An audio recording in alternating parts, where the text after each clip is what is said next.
President, for the clear and precise exposition of government policy contained in the State of the Nation address, the Parliament of the Republic of Uganda on Wednesday, 7th June 2023. With this kind of ruling, it was a loss for Semuju and a gain for other legislators. The debate continued. Health Center 2s which were existing are being upgraded into Health Center 3s. Health Center 4s, they are being upgraded into hospitals. Faster movement of goods and services, movement of ambulances for referral cases to the hospitals, movement of perishable goods, communication, as well as security. Mr. Speaker, for all this, I'd like to thank the President. The MPs singled out achievements, including health, infrastructure, and tourism. They want to see consolidation of all these successes. The President assured us of security. Right, Honourable Speaker and members, we can talk about anything, but there is no country far away from instability, either internally or by external aggressors.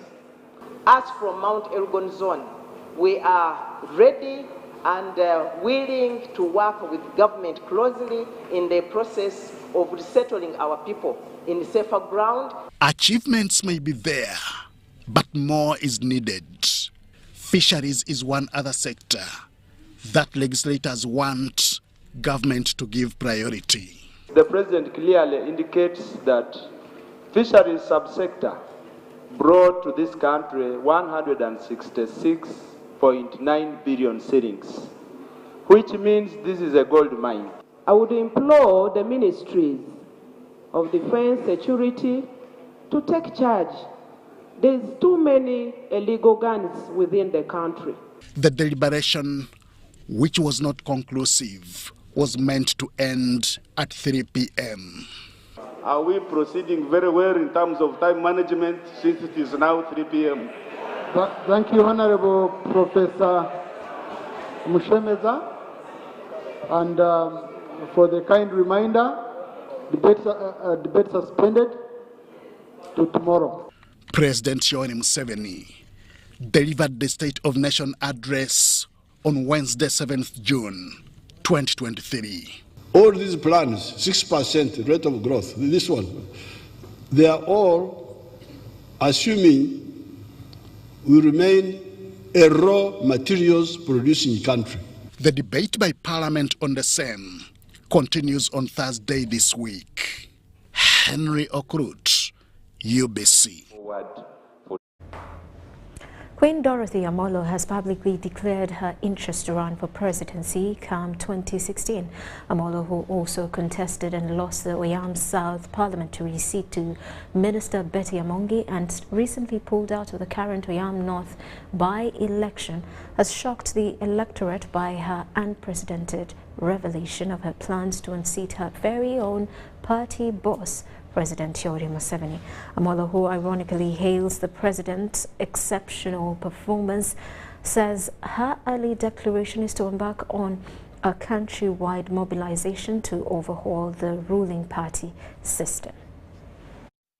I am officially declaring my intention to run for president in 2026.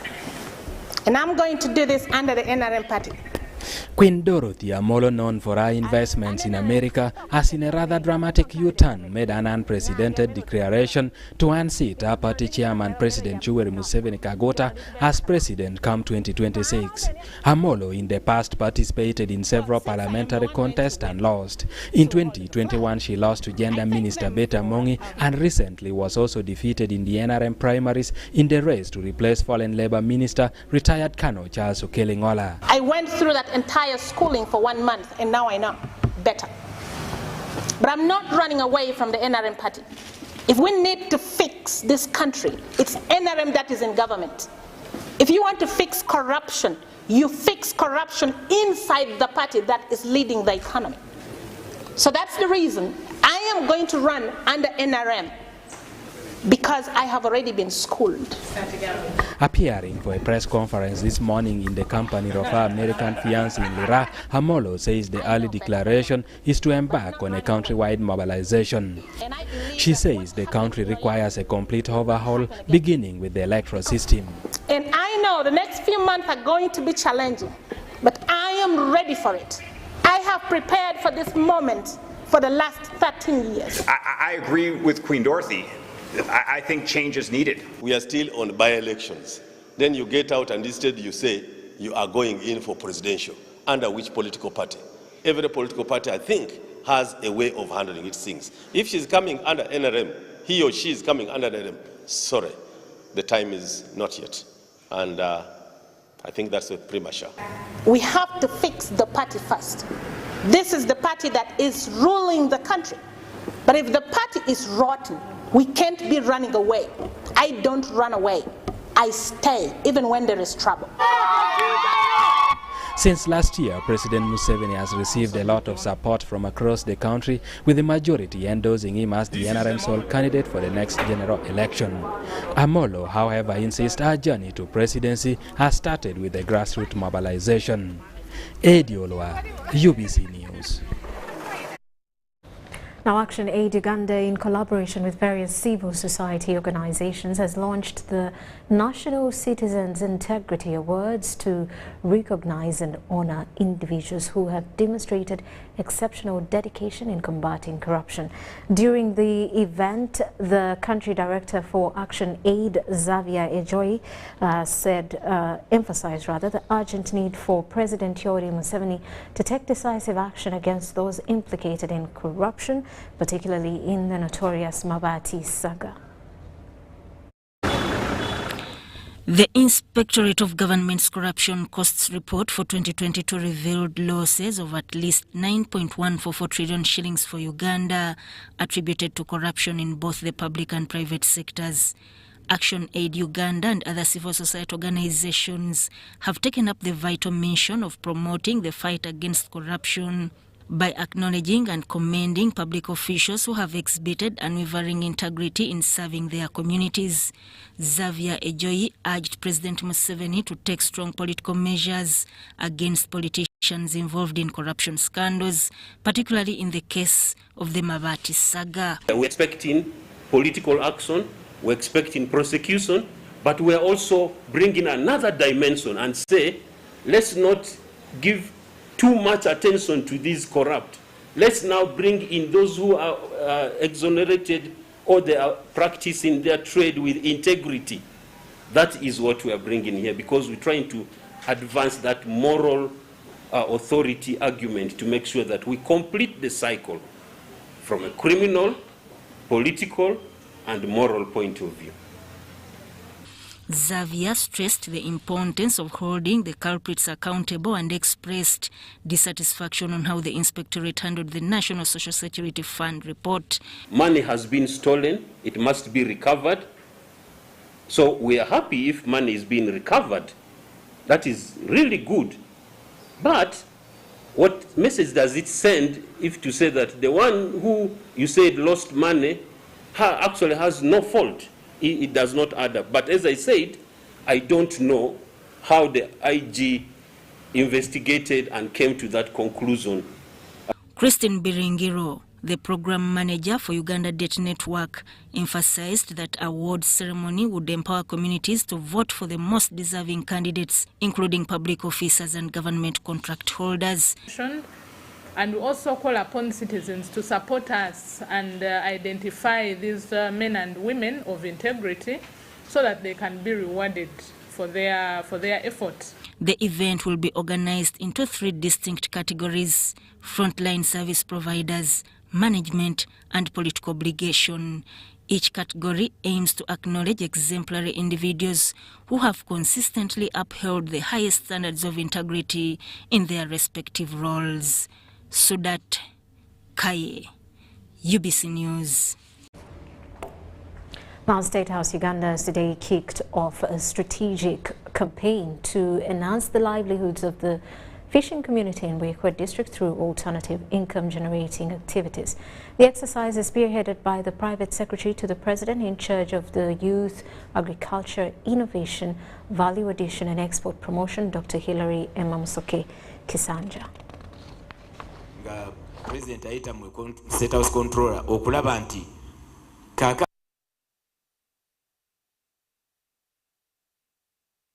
ati wadde waliwo akalemberembe tukoze tutya okuyamba. The private sector to the president in charge of the youth, agriculture, innovation, value addition and export promotion, Dr. Hilary Emamsoke, said President Yoweri Kaguta Museveni through the State House Comptroller Jane Bareche gave them an assignment to find out how he can help the fishing communities fight poverty and create wealth through other sources of income. The project has started with Wuyikwe as a pilot district, from where it will be enrolled to other fishing communities around the country. The country has 52 landing sites. The alternative sources of income-generating activities include, among others, beekeeping, livestock farming, poultry, and commercial crop growing. Dr. Msoke also advised that arresting and harassing fishermen over illegal fishing was not the solution. Rather, getting the affected people into other man-generating activities is the way to go. The Principal Agriculture Officer, State House, Charles Chuwa, says the inception of the workshop was aimed at sourcing ideas on what should be done to enable the fishing community embrace. Bona twabayise baje batwegateko kuba twabalaba era tuba-identifying nga key partners nga bajja kusobola okuyambako groups z'abantu bano abaali abavubi ne bavaayo oba bakosebwa nga families nga zakosebwa nga bajiddwa ku nnyanja olw'okuba nti balina busobozi kugula butimba n'amaato gakirizibwa ku nnyanja ensangi zino. So kati kyetuze nakyo olwaleero twagala okusosinga ideas zaabwe ki kye balowooza tuyinza okukola. Assistant Private Secretary to the President, who doubles as the project coordinator, Sylvia Nachuolo, said government has tried to preserve the lake, but some fishermen have continued to engage in illegal fishing, which in the end has led them in trouble with the law. They come out of the prison, they do the same thing. They have no other income generating activities they can do apart from fishing. So now we are here as the State House together with different stakeholders to help our people in the fishing communities to come up with other alternative income generating activities. The stakeholders meeting was also attended by officials from the Ministry of Agriculture, NADS, Operation Wealth Creation, Fisheries Protection Unit, Microfinance Support Center, Private Sector Foundation Uganda, Buyikwe Fishing Community, among others. Justin Nakami, UBC News. Bayam North County, with a voter population of 97,033 individuals, is bracing itself for a critical election to fill the vacant parliamentary seat this Thursday. With a total of 167 polling stations designated across the region, officials and security personnel have been diligently preparing to ensure a smooth electoral process. However, to maintain law and order during the election, security has been significantly tightened in the county. Various law enforcement agencies have been deployed to man security around polling stations and safeguard the integrity of the electoral process. The arrival of necessary equipment, which was handed over to Richard Onobo, the chief election officer of Oyam district, a day prior, has further bolstered the security measures. Pickups or any vehicle moving around the electoral area. I've raised this matter somewhere and I've been assured that the young won't do that. Our campaign is about nungi tetufunyeeyo incidence yonna ey'omutawaana kaŋŋambe ng'abantu tetunaba kufuna incidence yonna embi. Abantu bonna abadde bakakamu ne bakandesi kennyini tubadde nga tubayita nga netubakubiriza okuba bakakamu ffena tugoberera emirembe tufune emirembe kubanga emirembe gye twagala era ndi musanyufu to report today nti so far. Richard Onobo, Chief Election Officer, has confirmed that the supplies required for the election process are scheduled to arrive at the designated sites by 7 a.m. Today is the day we are witnessing and seeing our electoral materials being put here. We have actually checked each and every box. They are all intact. There are no complaints. There was only one complaint whereby one of the seals broke, but we verified it actually, and they are all fine. That is the agenda of UPC. We go by people's mandates. That is what we are going to do after the election when we succeed. Exercise jetuliko ya verifying materials zokulonda yancha.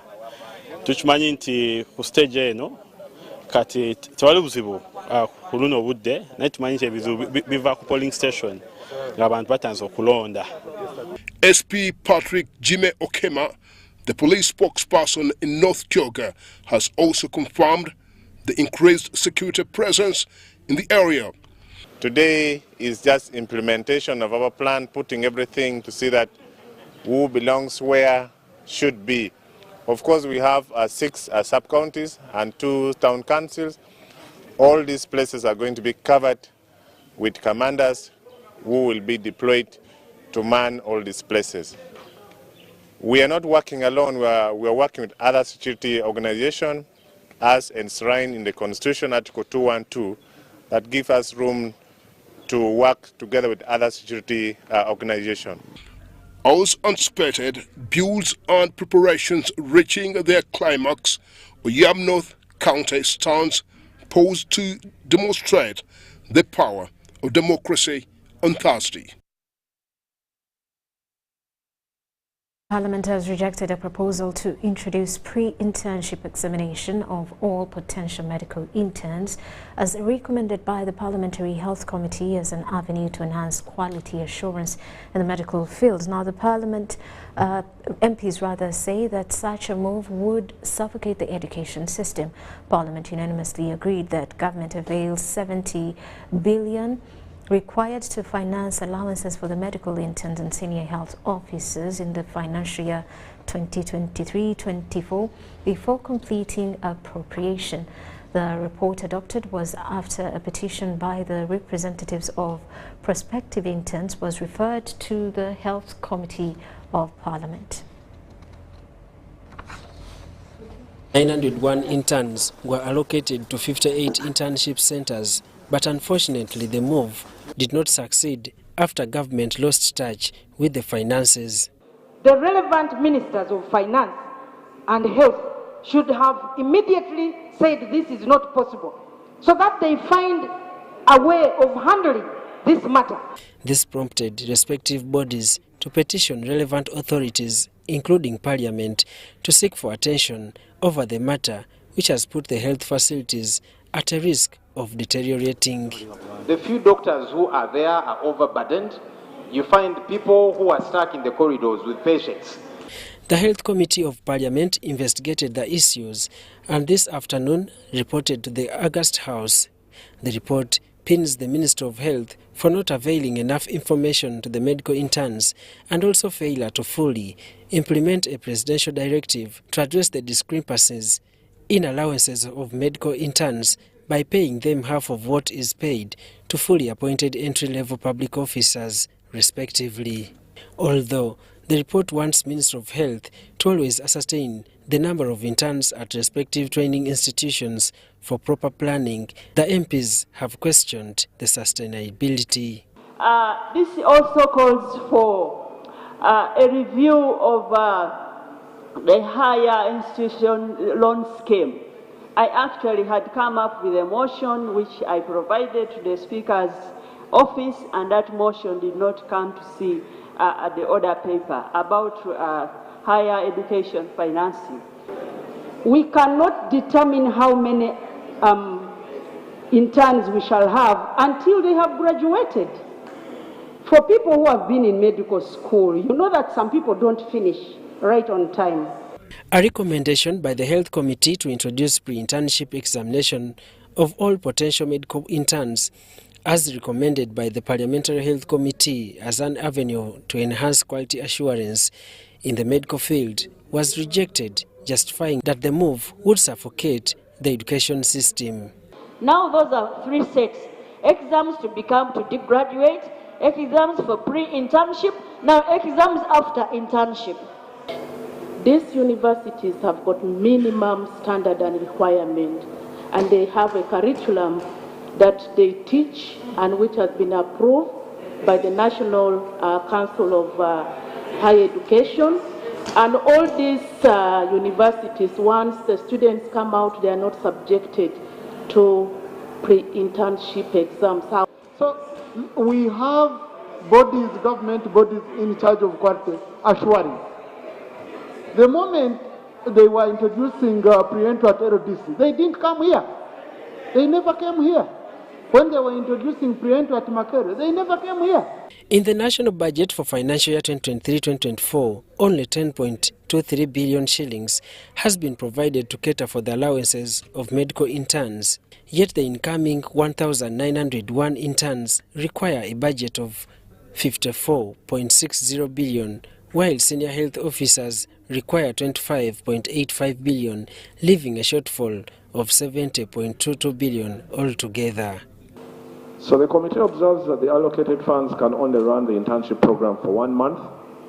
Failure to provide funds for medical interns and senior health officers will worsen the already dire situation in the health sector.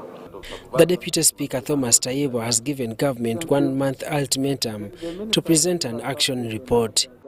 Daniel Mugoya, Gloria Gutabinji, UBC News.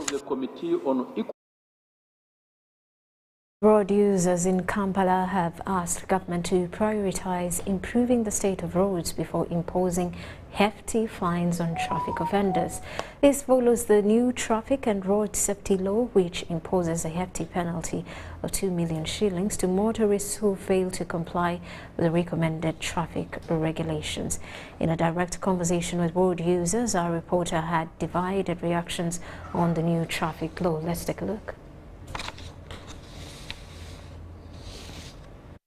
Motorists and road users have appealed to government to upgrade the status of roads before imposing huge monetary penalties on them. The 2 million fine or 3 years imprisonment on those found breaking traffic rules has been dubbed as unfair by many. If I told today I'm given a penalty of 2 million and I cannot afford, the following day I'll quit driving. So eventually you end up realizing that the whole city is just nothing. There are no drivers at all because we drive under panic. We drive under panic, the roads are not okay, the traffic officers also are on our neck, so there's a lot that needs to be considered first. I think putting that penalty wouldn't have been bad, but also we need some steps. Some motorists are pessimistic on the implementation of this law, submitting that its success will majorly depend on the ability of law enforcement agencies to enforce the stipulated guidelines. When you find the traffic lights, and even if you are not on the road of speed, you know that they want something. So in that, you have to go seriously, you drive seriously. However, some motorists supported this law and said it will deter the reckless driving that has been a norm on Uganda's roads. Ndoza wabera tebalina vunanyizibwa bobo ino vunanyizibwa ngomanyi nte ewaka waliyo family eyagala kulya tosavugisa kimama so government awo webetaddeko etteeka eryo ebegenda tuyamba. Findings from the 2022 Uganda Police Annual Crime Report indicate that the number of road traffic crashes increased by 16.9%. Therefore, the new traffic law aims at restoring sanity on Uganda's roads. With President Yoweri Museveni signing the new Traffic and Road Safety Bill into law, it simply means that Uganda's motorists and road users will have to brace for strict traffic penalty measures, which include a fine of 2 million Uganda shillings or face 3 years imprisonment if found on the wrong side of the law. Crispus Arinitwe, UBC News.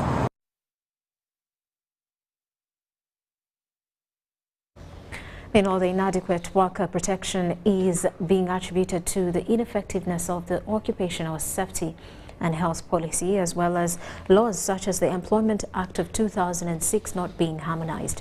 During the launch of a report on usefulness of the implementation of the Convention 190 of the International Labour Conference into the Occupational Health and Safety Policy, an associate professor from Makerere University, Consolata Kabonera, said although this was ratified by Uganda, there is need to put aside funds in the budget to facilitate labour supervisors to do their work.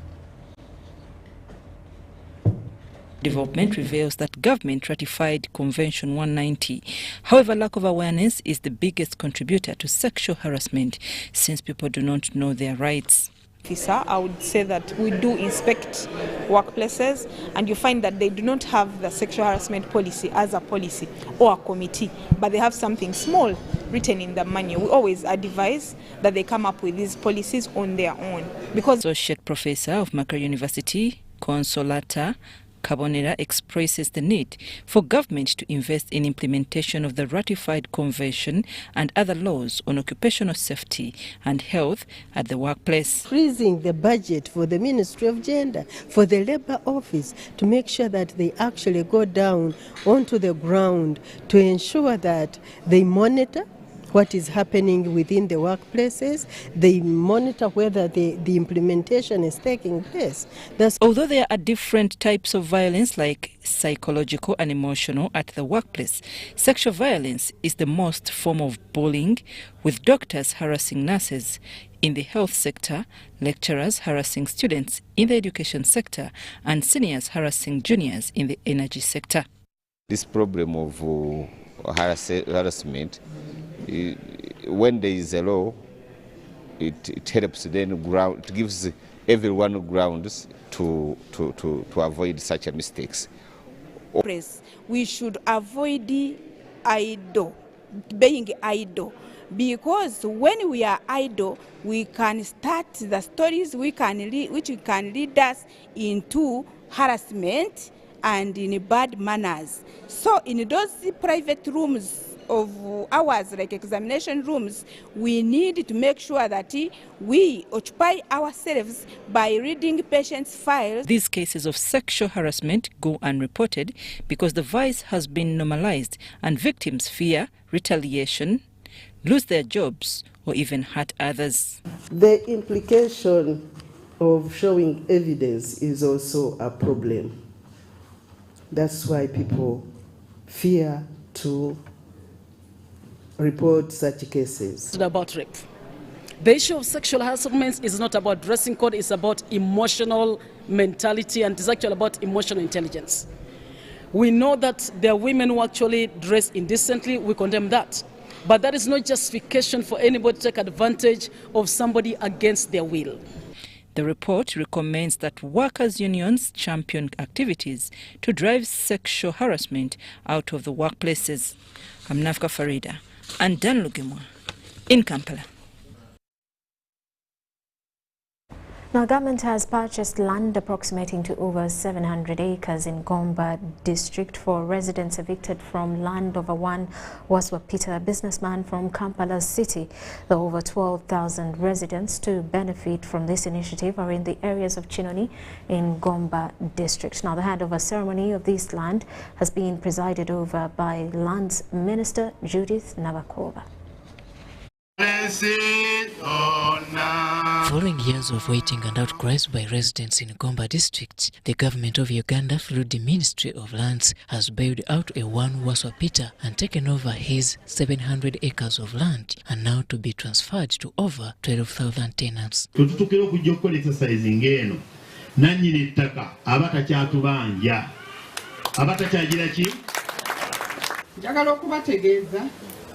President Museveni yatulagira okusasula landiroodi. Landiroodi ettaka lye ziri kalusambu 14. During this engagement meeting held in Gomba district, the Lands Minister Judith Nabakoba hailed the government for this gesture. Kubakakasa nga minister nze ndi musanyufu nti we tutuuse tuli yaddeko n'ebyo ebizibu ebitono ebiriwo Nabakooba also advised tenants to work hand in hand with the Ministry of Lands officials to open up boundaries and demarcate their slots, a process which later said them get their title. Ekirala kye tubasuubiramu abatuuze okutuyamba nga tugonjoola ebizibu n'ensonga ez'enjawulo eziri ku ttaka lino. Ekirala,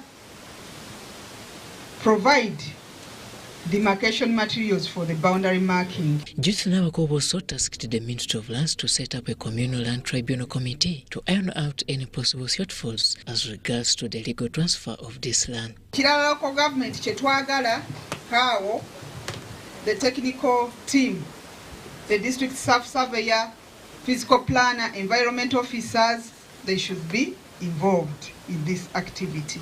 For some residents took time to recall how the past has been especially in line with securing tenants of this land.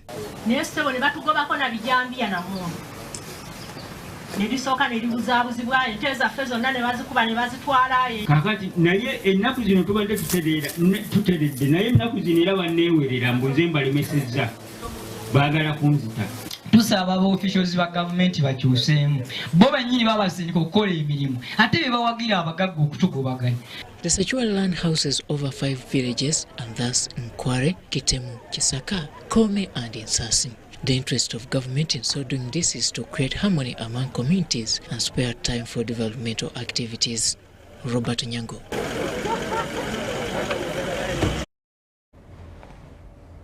Meanwhile, State Minister for Lands Dr. Sam Mayanja has ordered RDC Wakiso District Justin Mbabazi to arrest the caretaker of Chivumbi's family suspected to be involved in the destruction of a 6-acre matoke plantation and the demolition of the house of Mosei Kayondo Paul at Nase Village, Wakiso District. The minister said this while visiting Mosei Kayondo's garden, which was destroyed after Waswa Don Tamale, the councillor, Nansana municipality, complained to the minister about the rising number of land grabbers in Gombe. Residents of Nase Village, Nansana municipality in Wakiso district were shocked when Yonasan Chivumbi's family attacked and destroyed 6 acres of matoke plantation of Mosei Kayondo Paul. This forced the leaders in the area, headed by Councillor Waswadan Tamale, turned to RDC Justin Mbabazi and State Minister for Lands Dr. Sam Mayanja for solutions. DPC bwe yamanya nti Kayondo talina musango n'amugamba Kayondo dayo ku kibanja kyo. Dr. Sam Mayanja and RDC Justin Mbabazi visited the locus to witness the land grabbers who destroyed the garden of another resident and demolished his house. Number one, ababikoze balina okukwatibwa bavunaanibwe era ndi wano ne RDC ne tiimu ye ya security yonna. Ntegeeza nti no President Museveni akyali mu buyinza ye president obuyinza bwonna buli mikono gye. President Museveni ye yalagira n'akiragira nti ow'ekibanja takwatibwako oba kuno kuliko wa kyapa kya mayiro oba kuliko wa kyapa kya liizi oba kuliko wa kyapa kya freehold ow'ekibanja aliko obuwe obukumi bwe bwa mirembe na mirembe okujjako ng'atuuze nga yeeyagalidde. The local leaders were shocked by the incident and expressed their dismay before the minister. Tulabike nti tufuna ebintu byaffe mu bwenkanya. Balira eka zaffe 2 namba ne bazisimbako kalitunsi ate ne bakomawo ne batugobaganya ku eka endala 4 nga batugaana okuzimbako n'ennyumba gye bali balina osooka okkoona bwe bansangawo ne tubalemesa kyekyabagaana ne batwala mu kooti ne batuvunaana ogwa trespass n'olwaliro emisango gye giri mu tutresipassingira mu ttaka lyabwe naye ng'ekibanja kyaffe. But the residents before the minister claimed that the act was legal and exchanged bitter words for the family. Bulida wano n'agamba omusajja ono bw'ona okola otya nja kubikoona era yabituukiriza ne bamali amalaalo ge gali ng'ate olukusa yalujja owa RDC n'amugamba abavubuka baawe bali genda ozimbe bajjajjaabo. Later, Dr. Sam Mayanja ordered for the immediate arrest of the suspect who was the Chivumbi's family caretaker. Abantu abona bakikoze. Oba nawe wabaddewo then now ujja kukwatibwa. The big team. We don't know even him on this village. Okuba nti gwe caretaker. Tekikusawa kuba amateeka. Babaddeko sinawakunoonya tetumumanyi namuma.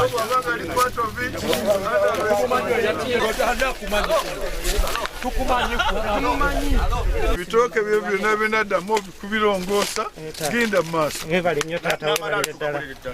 Mzee Kayondo Paul, the owner of the destroyed garden, expressed his feeling after the incident. Waliwo abajjajjange mange nasikirawo mange we yafa nankwasaawo naye banjiganyiza okumala ebbanga ddene buli kenteekawo ke bajjawo. The movers left a smile in the faces of the residents, asking the minister for help about land grabbers who torture the villagers.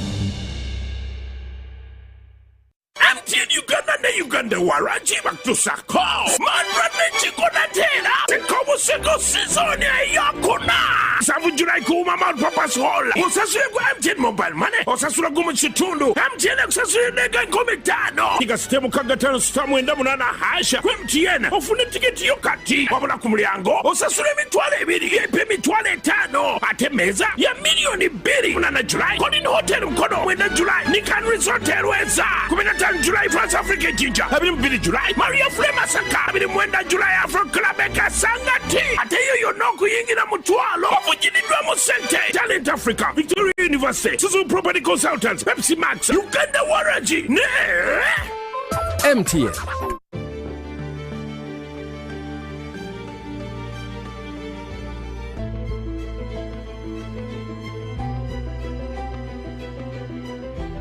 Uganda's oil and gas projects are providing opportunities for Ugandan businesses. Between 2017 and 2022, 40% of the 3,800 procurements worth $4.4 billion were awarded to 460 Ugandan companies. This includes 41 community-based companies that have been awarded contracts worth $2.3 million. In order to be contracted to supply goods and services for oil activities in Uganda, entities must register on the National Suppliers Database. Over 2,300 entities are registered on the National Suppliers Database. Registration is free. The Petroleum Authority of Uganda, creating lasting value in Uganda's oil journey.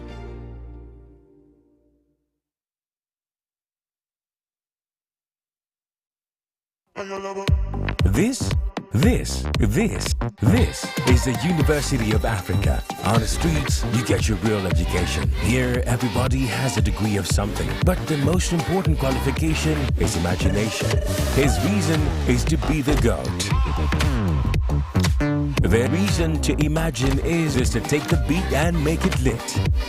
So no matter what your situation, just use your imagination. At Timex Nutrition Center, we advise you on the right foods to eat, exercise profile to adopt, and lifestyle strategies which are compatible to your blood group and genotype. This empowers your body to prevent and treat many diseases like diabetes, blood pressure, arthritis, ulcers, obesity, and many others. For more information, find us at our head office in Kampala on Nassa Road, Conrad Plaza, 2nd floor, or call 0758 819 952 or 0778 288 361. We also have other branches in Mbara and Jinja. Dear Airtel customer, we know that there are days when unexpected stays in hospital stand in the way of your family's welfare.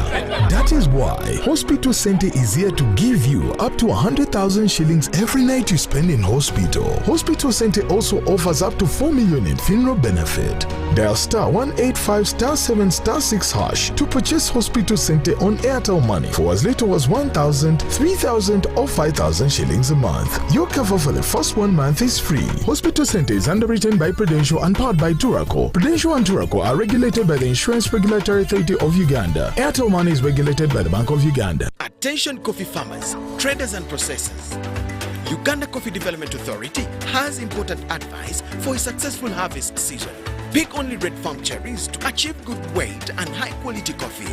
For natural processing, dry coffee on tarpaulin, concrete or clothing to avoid mold growth. Avoid heaping coffee on the floor. Store coffee in jute bags and in ventilated rooms on wooden pallets. For more information on good harvest practices, visit your nearest extension worker or Uganda Coffee Development Authority offices.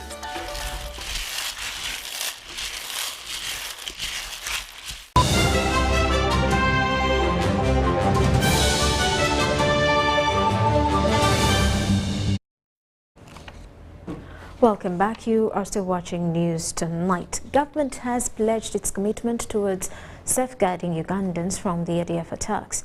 This was revealed by State Minister for Education and Sports, Honorable Peter Ogwang, who, while delivering a condolence message from the President and the First Lady to the families that were affected by the recent ADF attack in Kasese. The minister said that government will not allow any terror attacks to happen in Kasese and the entire country. Excellency the President and Mama Janet, the First Lady, the Minister of Education and Sports, I would like to extend our deep condolences and sympathies to you, the bereaved family, and the entire community of Kasese. He requested the population to help the security agencies in reporting any person suspected to be connected to terror activities. The minister, who visited Rubiriha Secondary School that was attacked by the ADF rebels where 44 people were killed, noted that there is need for a fire extinguisher at the border which can help in case of a fire outbreak. But our people of Kasese, we have also learned security today told us the challenge of the firefighting vehicle. One is in Kasese, from Kasese up to Mpondwe here is about 69 kilometers. With the water, it can't be there timely. So there's a need for another car, which is a firefighting equipment here in Mpondwe for purposes of emergency, leave alone with this. According to the State Minister for ICT and National Guidance, Godfrey Kabyanga, 3 bodies matched with the relatives after taking a 3rd round of DNA tests. 3 bodies today, and then in Fort Potro at the mortuary, we are now remaining with 4. But the ones who have given out today, one of them was that one of a young girl who was found in Virunga National Park. And then 2 of those bodies were those ones who were burnt in the school beyond recognition.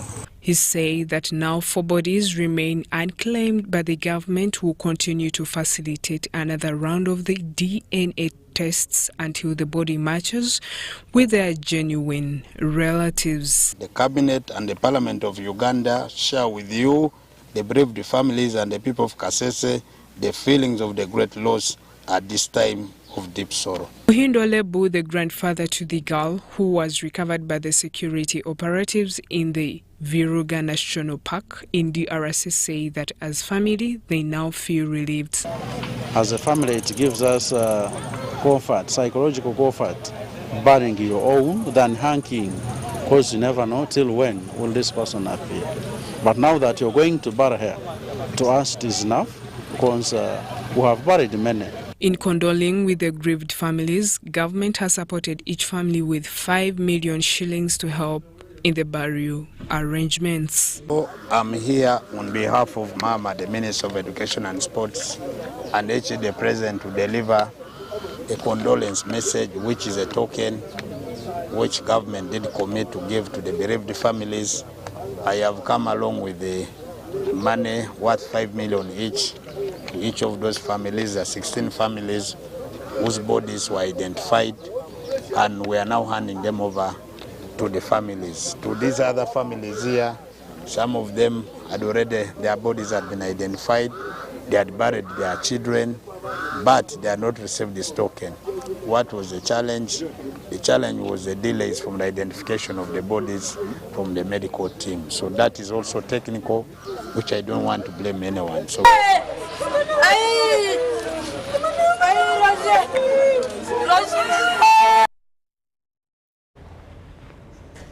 And UPDF contingent under the East African Community Regional Force is hosting a delegation of the technical evaluation team at the headquarters in Nyongera Kiwanja, North Kivu in the Democratic Republic of Congo. The team will carry out evaluations and assessments as per the directives from the EAC heads of state. Now, the East African Community Technical Evaluation Team, led by the Burundi National Defense Forces Deputy Commander, Land Force Major General Ignace Sibomana, has today force operating in the DRC. This force picks its mandate from the East African Community Regional Force to serve as a peacekeeping mission in North Kivu, the DRC. The Major General Ignace Sibomana was accompanied by a team of 7 military senior officers from the EAC headquarters. He was welcomed by Colonel Michael Walaka, the UPDF contingent commander. Now, the evaluation exercise is a directive from the East African Community Heads of State held during the 21st Extraordinary Summit of the East African Community Heads of State on 31st May this year, sitting in Bujumbura, Burundi. The summit directed the East African Community Secretariat to constitute a technical evaluation team to conduct assessments and evaluate the implementation of the mandate of the East African Community Regional Force. Team members were drawn from the 7 EAC member states and will conduct assessments and evaluation exercise for all the troop contributing forces performing operations in the DRC. General Sibomana said that the assessment will help find challenges that forward report to the EAC Secretariat for further management. He added that it will base on the terms of reference as stipulated and guided in the 21st Extraordinary Heads of State Summit, and the terms and references will basically look at the mission mandate, general politics, security, peace and stability, state of force deployment, humanitarian aid and achievements so far attained by the force. The exercise was concluded by conducting a physical assessment of the UPDF combat readiness in one of Uganda's contingent combat unit teams, commanded by Major Douglas K. Asimwe and other staff officers.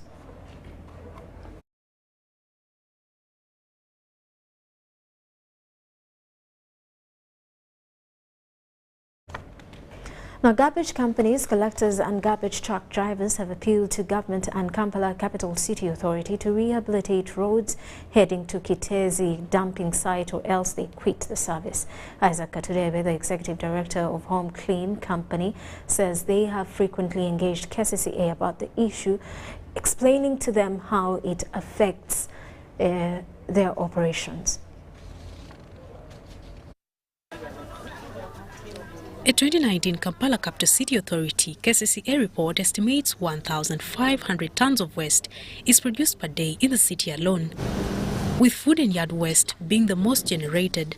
However, only about 40% to 50% is collected and transported to the landfill, which remains a hygienic challenge to the city residents. I just appeal to the government of Uganda. Please, there are people who need help. They also need help. You can come here. Some ministers came here and said that they will give us help. But since then, we have never received any help. We want their help. We want the government's help. At least bring boots. Come boots give us. Just bring offload. Just give us. Just bring something. Oh, you can bring food. Or you can say people from the field na Kitezi, let's educate their children. For free, we can also be happy. Ekifo kye tulimu kiraga kijjudde ate bandibadde balina abantu we batunda eyo wansi ntuwulira baagulayo gamu bagula tetumanyi oba bagula oba tebakola ki oba tebagula bandibadde bagula ekyo ekifo ne bamaliriza ne bagaziya naffe ne tweyagala ebintu bya bbeeyi oluusi noba nga tosobola kwetuusaako nakagambo tusi nze ndi wa mukisa nti nkayina ne waliyo bannange bakozi bannange eyo oluusi nga buutusi erimu ebituli nga tebalina gloves so wetuba nga tusobola okufunayo munnakisa asobola okuba nga atuyambisa ebintu ebyo tusobola okuba nga nabyo tubikola ki. The Executive Director of Home Clean Uganda Limited, Isaac Katurebe, says the conditions of bad roads to Chitezi dumping site should be worked on to ease their works. Government of Uganda through KCCA should concentrate more on working on the roads and managing the landfill than collecting garbage from the communities. The responsibility of garbage in the community is a responsibility of the generator, not a responsibility of government. So let's have government to do their responsibilities very well of managing common areas where nobody can invest and leave individuals to manage their waste. Garbage collection and waste management activities employ over 6,000 workers.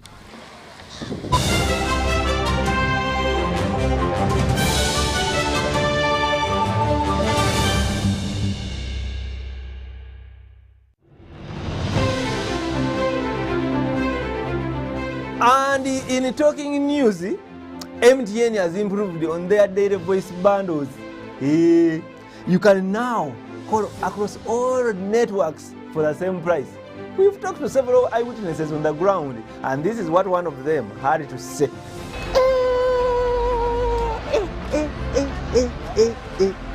Amos, did you hear about the MTN daily voice bundles? So, to join many more other Ugandans enjoying these MTN daily voice bundles, dial *100 *21# or use the My MTN app to start enjoying. Stay tuned for more offers from MTN.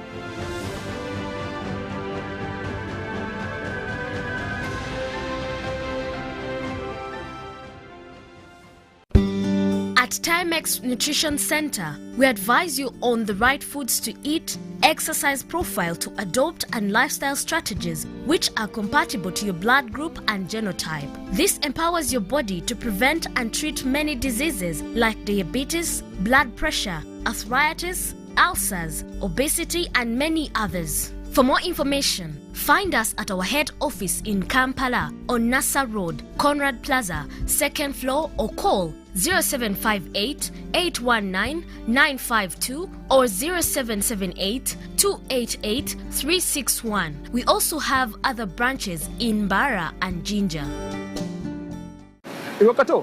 This is a quick call. I'm almost out of minutes. Why rush through such important conversations? Airtel Uganda has made it possible for you to call across all networks in Uganda at the best rates with the new Bona voice bundles. Stay connected anytime, anywhere, with minutes valid for calls on all networks. Dial *100 *1# and select Call All Networks. Airtel, a reason to imagine.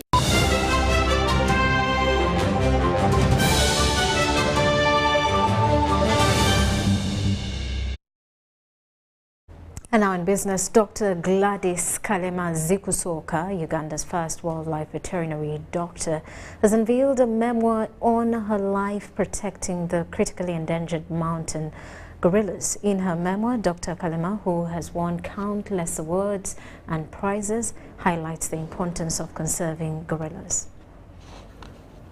Working with Gorillas, the Journey of an African Wildlife Vet, is a memoir unveiled by Dr. Gladys Kalema Zikusoka, the founder of an indigenous non-government organization, Conservation Through Public Health. When I started out in the wildlife veterinary field, there were hardly any women. And so that was an interesting experience. And actually people used to ask me, are you taken seriously as a woman? And I used to say, yes, I am. I never really used to notice it. And I guess maybe because I was bringing a unique skill to the table. Dr. Gladys, Uganda's first wildlife veterinarian, tells the remarkable story of her life protecting the critically endangered mountain gorillas in Bwindi Impenetrable National Park. Her efforts geared at protecting human beings' closest relative have been lauded within Uganda and across the globe. She's a national treasure, and there are so many things to be gained from her memoir, from her life stories and her work.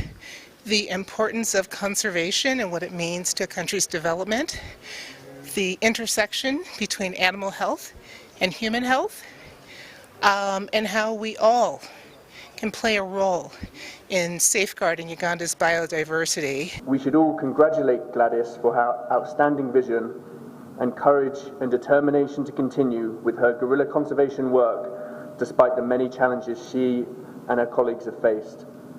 Public sector stakeholders in attendance emphasized the importance of her memoir in marketing Destination Uganda and enhancing wildlife conservation. Brand Dr. Gladys Kalema is a sub-brand of Explore Uganda, the Pearl of Africa, and you have been one of the great ambassadors of Uganda. You have sold Uganda. When we are talking health of animals, let's not forget human health, let's not forget livestock. And these three, the wildlife, the humans, and the livestock are in an environment. So we take the One Health approach. That's what we call it. Dr. Ziksoka's career-defining moment came when she discovered over a decade ago that gorillas were suffering some diseases that had been contracted as a result of human contact. Because when we visit them, we can easily make them sick. And so disease from the communities when they go outside the park to eat people's banana plants because their habitat is so encroached on, or from the tourists themselves who are coming to see them. They can bring a fatal flu from the aeroplane. So those are the two biggest threats to the gorillas, habitat loss and disease. Thus, she became a strong voice in Uganda to advocate a One Health approach that is now operating in many parts of the world. Charlotte Amuge and Dennis Igoa for UBC News.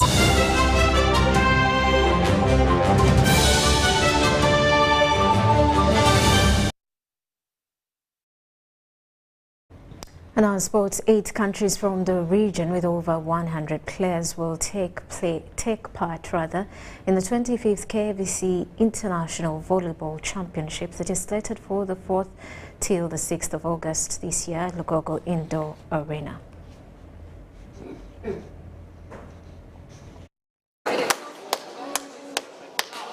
Day 2 of the Uganda Para-Badminton International Championship was still slow for Ugandan players who mostly registered losses by 2-0, including Hassan Mubiru and David Mukisa to Eze and Olani of Nigeria, Rita Asimwe and Godfrey Katolo to Egypt's Latika and Walid, and Ali Mokasa to Australia's Grant Manzoni. But the players' hope is still alive for better performances. When we reach here, we go on the court and pray.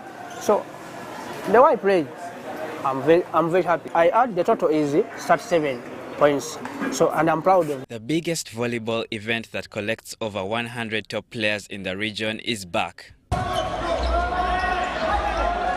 The KAVC International Volleyball Championship 2023 will be happening from the 4th to the 6th of August 2023. The tournament will be graced by 8 countries in both the women and men's category. Of course, we'll have Uganda as the host. We have a number of teams from Uganda that are going to participate in this tournament. We will have our neighboring countries. We have Kenya, Tanzania, Rwanda, already confirmed participation in this tournament.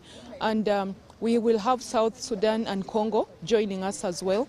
But the most interesting thing today to note is that we have Zambia and Zimbabwe bringing in 4 teams, and we are excited to have expanded this tournament as it grows countrywide and nationwide. So we are looking forward to having a very stiff competition because all these are top-notch teams in the country, in the nation, internationally, and we know that our local teams will get very good exposure from this tournament. Our dream is to have this expanded to the secondary schools. but this has not yet been concretized because most of the schools are either doing exams or engaged in other activities. But we will plan to have the secondary schools represented as well, so that this will feed into the clubs. And this tournament will be taking place in Lugogo Indoor and the hockey pitch. We prefer to have it centralized because we would not have the time to have teams move around. We expect that we shall have new sponsors on board joining us on celebrating this 25th NSSF KVC International Championship. Rwanda's Armed Police Force APR are the current defending champions. Marshall Miro, UBC. Another Uganda Para Badminton International Championship entered its second day at the Lugogo Arena as Uganda's performance continues to be worrying. However, players and coaches are hopeful to collect some points in the coming days. Day 2 of the Uganda Para Badminton International Championship was still slow for Ugandan players who mostly registered losses by 2-0, including Hassan Mubiru and David Mukisa to Eze and Olani of Nigeria, Rita Asimwe and Godfrey Katolo to Egypt's Latika and Walid, and Ali Mokasa to Australia's Grant Manzoni. But the players' hope is still alive for better performances. When we reach here, we go on the court and pray.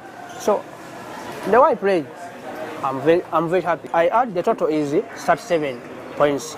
So, and I'm proud of that because I had no training at all. I had no. It's been a very good competition so far.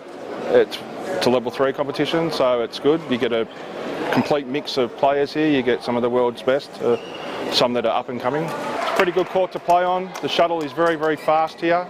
In another development, Bank of Baroda has come on board to sponsor the tournament with 5 million shillings that will be used in the operations of the event.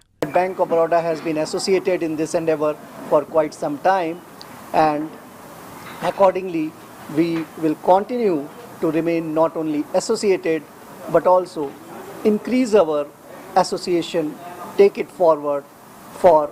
We are very happy with the Bank of Baroda to make sure that we are always together with these people. So it is a tournament where players, whoever is there playing, have chances to add on what they have already to qualify for Paris 2024. It is a source, it is a training ground, however small it is, but it has opportunity to give to people. The tournament continues at the Lugogo Indoor Arena till Sunday the 9th of July 2023. Marshall Miro, UBC. Well, and that does it for news tonight. Thank you for sticking with us. Elizabeth Nakakoni on Sign Language. I am Rhoda Ngonzi.